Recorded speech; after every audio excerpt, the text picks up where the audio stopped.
अंग्रेजों की गिद्ध दृष्टि से अपनी भू संपदा, अपने जल, जंगल और जमीन को बचाने के लिए 18वीं सदी में गूंजी थी एक ललकार। वो ललकार जिससे अंग्रेज थर्रा उठे। वो ललकार थी एक वनवासी क्रांतिवीर तिलका मांझी की। वो ललकार जिसे सुनकर किसानों और वनवासियों की धमनियों में रक्त लावा बनकर दौड़ने लगा। जब अंग्रेजों ने देश के भोले भाले किसानों और वनवासियों की भूमि पर कब्जा करना शुरू कर दिया, तो तिलका मांझी ने न केवल उनको ललकारा, बल्कि सामने से प्रहार कर एक अंग्रेज अधिकारी अगस्टस क्लीवलैंड को अपने तीर से मार गिराया।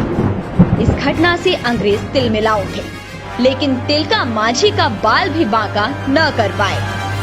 मांझी लगातार अपने संगठन को सुदृढ़ कर रहे थे, अपने जैसे बांकुरों की सेना खड़ी कर रहे थे। ध्येय मात्र एक था, अपनी धरती को अंग्रेजों के चंगुल से मुक्त कराना। इतिहास साक्षी है, हम तभी गिरे जब हमारे किसी अपने ने विश्वासघात किया। हमें तो अपनों ने लूटा, गैरों में कहां दम था। मेरी कश्ती वहां डूबी जहां पानी कम था।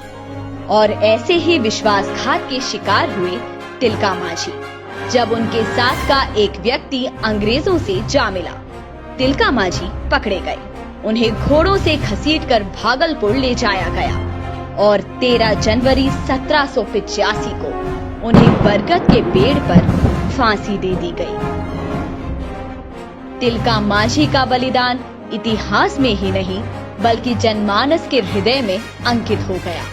तिलका मांझी पर लोकगीत बने जो आज भी गाए जाते हैं। तिलका मांझी उसी संथाल जाति से आते हैं जिसे आजकल अर्बन नक्सल अहिंदू घोषित करने में लगे हैं, लेकिन वे ये भूल जाते हैं कि तिलका मांझी उस परंपरा और उस मिट्टी के वीर हैं जिसने इस देश को आल्हा उदल दिए, गोघा वीर दिए, जिनकी वीर गाथाएं और लोकगीत सुनकर आज भी रोंगटे खड़े हो जाते हैं।